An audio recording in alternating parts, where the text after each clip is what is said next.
संभाजीनगरहून जळगावकडे जाणाऱ्या चेकपोस्टवरती 19 कोटी रुपयांचं सोनं आणि चांदी पकडली।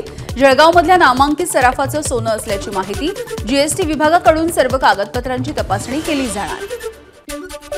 अमरावतीमध्ये पोलिसांकडून 5 कोटी रुपयांची चांदी आणि सोनं जप्त। नागपुरी गेट पोलिसांकडून प्रकरणाचा अधिकचा तपास सुरू। नाशिकच्या येवल्यामध्ये निवडणूक आयोगाच्या भरारी पथकाची कारवाई। एटीएमच्या वाहनामधून 41 लाख रुपयांची रोकड जप्त।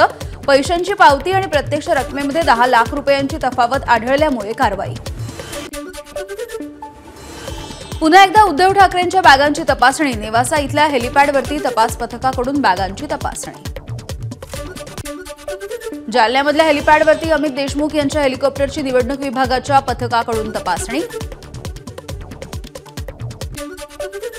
गोंदियामध्ये नाना पटोले यांच्या बॅगांचीही तपासणी। तिरोडा इथल्या हेलिपॅडवरती निवडणूक आयोगाच्या पथकाकडून तपासणी। सांगलीच्या मिरज मतदारसंघामध्ये बेडगमध्ये हेलिपॅडवरती पंकजा मुंडे यांच्या बॅगांची तपासणी।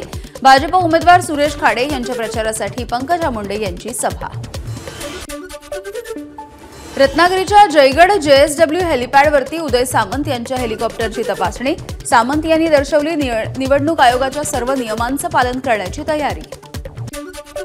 रत्नागिरी संगमेश्वर विधानसभा मतदारसंघामधून उदय सामंत 5व्यांदा विधानसभेच्या रिंगणात। सामंत यांनी वाटदमध्ये मेळावा घेऊन भरभरून मतदान करण्याचं केलं आवाहन।